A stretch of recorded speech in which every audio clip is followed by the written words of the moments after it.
Hey, Era here with another rant on the failure of modern architecture.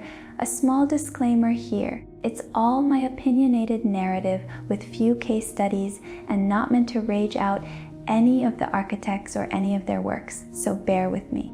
Why modern architecture fails humans. Have you ever stood in front of a giant concrete building or wandered through an empty plaza and felt small, lost, like you didn't belong there at all? That's not just in your head. Modern architecture, with its dramatic shapes and bold forms, often prioritizes spectacle over the basic needs of the humans who live and work in these spaces. Modernism started with good intentions. Architects like Le Corbusier wanted to fix the chaos of post-war cities by building clean, efficient towers surrounded by open parks. But these towers in the park ended up creating vast, empty landscapes where pedestrians felt isolated and unwelcome. Cozy, walkable streets were replaced with concrete deserts meant more for cars than people.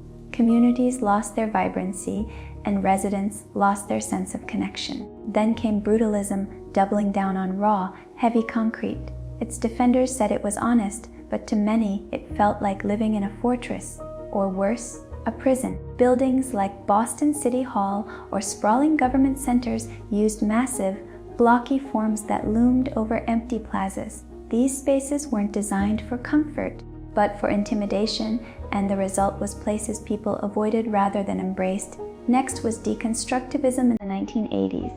Architects like Zaha Hadid and Frank Gehry created fragmented, chaotic buildings meant to challenge expectations. The results looked striking: swooping steel curves and sharp, jagged angles, but inside, people often found confusing layouts, awkward navigation, and spaces that felt more like art installations than places to actually live or work. These buildings were often celebrated as sculptures, but they forgot the human experience. The rise of celebrity, starchitects, only intensified this trend. Designers like Hadid, Gehry, and Koolhaas created mega projects that grabbed headlines and awards, but did little to make daily life better for ordinary people. Zaha Hadid's first building, a fire station, was so impractical it had to be turned into a museum. Her Rome museum was called Fortress, like cut off from the neighborhood, and burdened taxpayers with huge maintenance costs.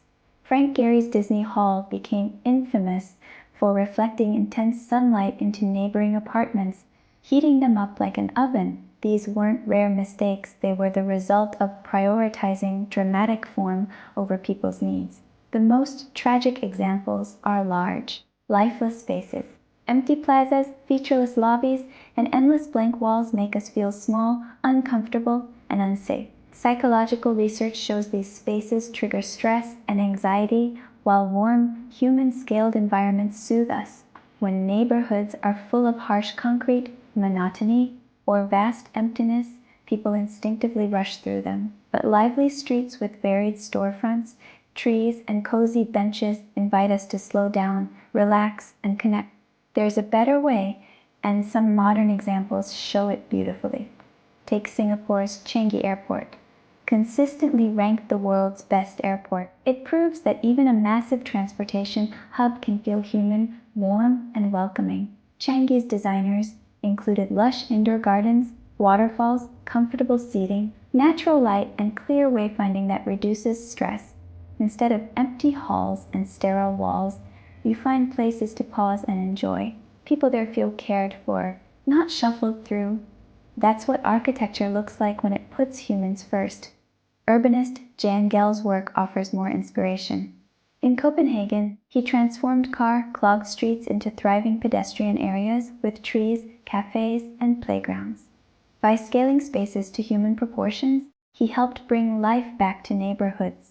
Architect Peter Zumthor designs with rich materials and thoughtful light that make even museums or baths feel intimate and nurturing. Christopher Alexander's pattern language taught us timeless ways to make buildings feel comfortable, like positioning windows for light and views, or creating cozy corners where people naturally gather.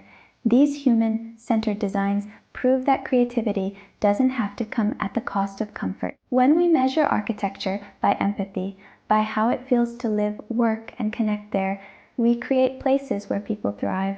So, instead of chasing shocking forms or flashy awards, we need architecture that celebrates human dignity. Buildings should support us, not overwhelm us. They should make our days better, calmer, and more connected. By remembering that architecture is for people first, we can build cities where everyone truly belongs.